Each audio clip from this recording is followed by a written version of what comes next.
So how have you been? First of all, thank you for accepting this invitation to talk to me. My pleasure. It's my pleasure. So introduce yourself a little bit.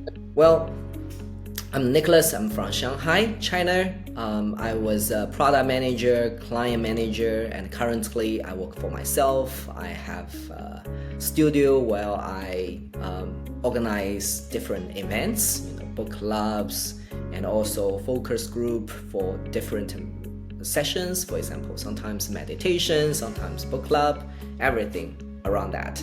I already talked to you once. I'm very inspired by your English level that you lived in Shanghai. And I'm curious, what is the reason behind you keep learning English? Why I wanted to improve English, right?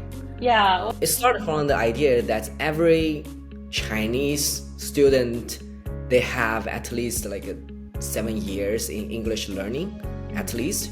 So you have a basic. And afterwards, I self-built a lot of vocabulary over it. So I used to be very good at vocabulary. Then reading and listening wasn't an issue for me. But when it comes to writing and speaking, I was always struggling to that. Because writing was easier because you had the time to think. But for speaking, really you have to respond at the moment, right? You couldn't look up a dictionary at the moment. So it was when I joined a foreign company when I realized that I needed to improve my speaking very well. So I worked for that foreign company where all my colleagues are native speakers. And I was the only non-native speaker managing China business. So why it's so important? Because I didn't want my language to be a barrier to them to understand me. Especially when in a meeting you have a full room, I really wanted to express my ideas correctly and fully. So I was sometimes hard on myself. And self-criticism even in that situations when I couldn't express myself. So eternally, I think having a good command of language, the speaking and the pronunciation, if you can express yourself correctly and fluently, it improves the communication efficiency.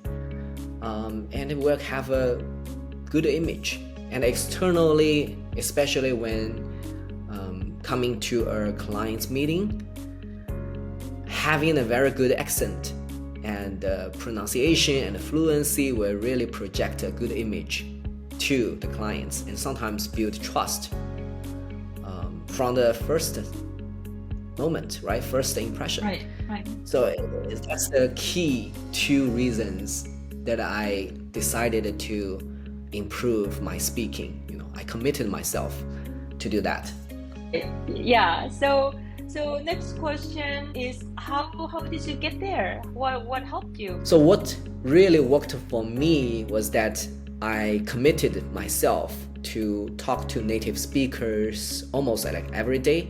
I signed up on a platform called Cambly and picked up a package that I needed to jump on the platform every day, 30 minutes, 6 days a week, and for almost like 200 days.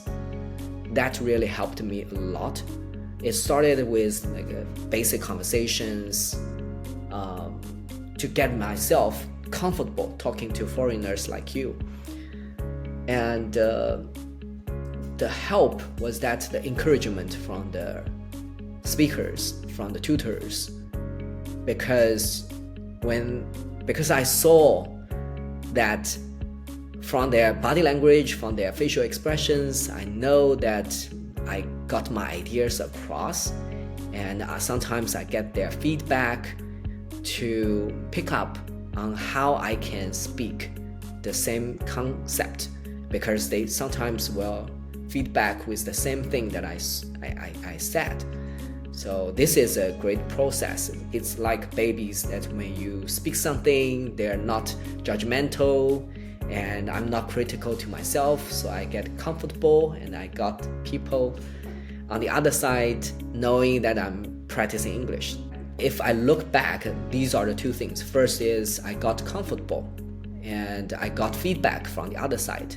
And the other side is that I keep practicing and building that such a routine and committing myself to practice for 100 days, 200 days.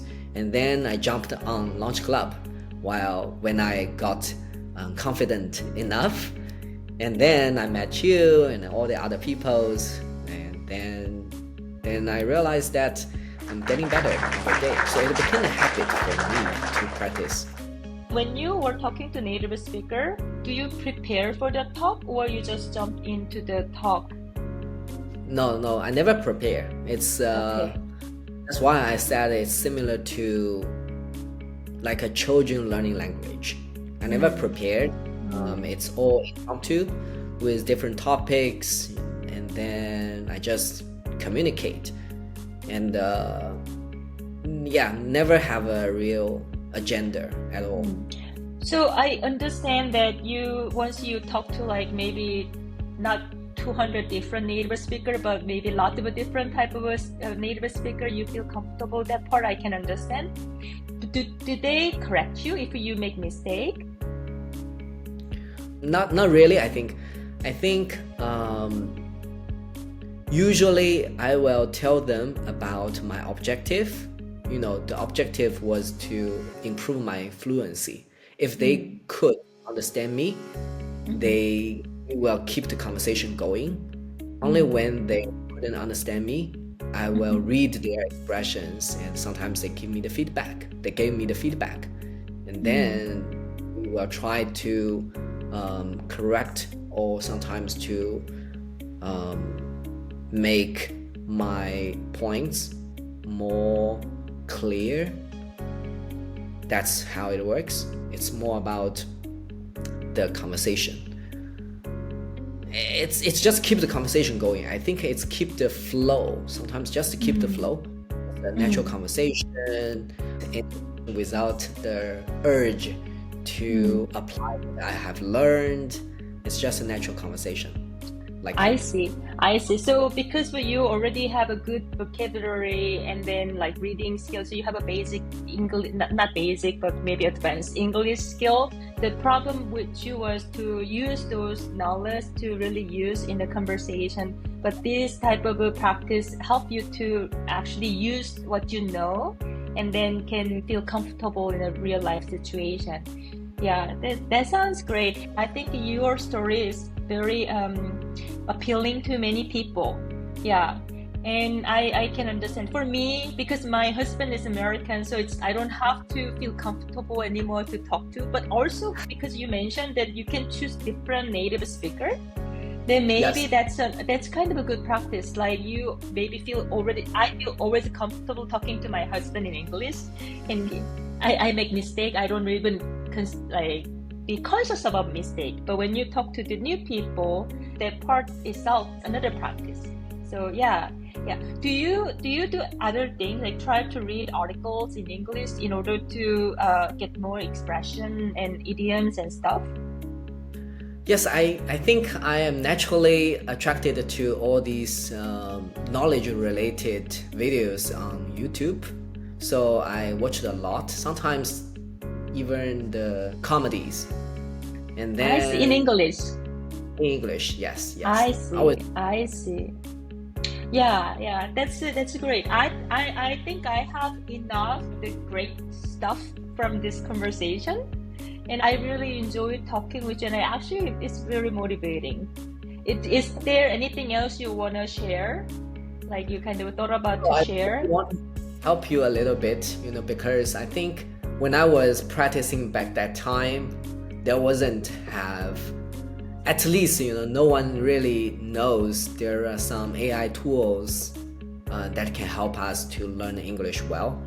Back that time, it's almost, you have to look up the keywords, and we don't have such a efficient tools like AI to communicate, right? And to correct yourself. Sometimes you wrote the wrong, or you pick up the wrong expressions through email, you use them, but you never know what's the authentic way, what's the best way to put it in an email or in a professional way. So yeah, so today we have like tools like that. I wish I had that. So yeah, that's actually a very interesting point you mentioned. So now we have AI, and then you have a personal tutor. Anytime you can get correction, right? So with this AI, what would you do? I mean, what are you doing? Like, what's the most efficient way, productive way you are doing using AI to improve your English now? I think I love the way when the AI answered questions. I ask sometimes random questions, sometimes that any questions that came to my mind that I don't see a whole thought of the logics or the chain of thoughts. And I will ask the questions to the AI. It will give me a whole chain of thoughts, and I will see how the AI would think and reply in a very structured way. What I was learning is about how to think constructively. So you are saying that not particularly about English, but when you use AI to go deeper of whatever the area that you're interested in, and then you get the answer, and then you learn the structure, the answer structure from AI. That's what you're saying? Yes, one is the structure, a chain of thoughts. And secondly is specifically look for how they construct the sentences and put it in a structured way. So the structured way, I meant the vocabulary, what vocabulary they use. The more that I read, the more I could learn from it. But in a natural way. I never learned it in a very hard way, trying to memorize it and rephrase it or something just to learn it and trying to acquire it. That's how I learn. Yeah, that's interesting, and I can understand that you have a natural like input. You have a source, all those knowledge source, because you listen to English like the videos and read, and so that's a kind of a base knowledge you have, and then practicing with native speakers or like lunch club, where you actually use your knowledge with other people. So that's a very interesting way. Again, thank you for sharing, and I hope I can make a good video out of this. Yeah. No, thanks. I mean, it's a good opportunity to try to jump on the interview like this. It's pretty new to me. Thank you so much. Thank you for your time too. Bye-bye. Bye.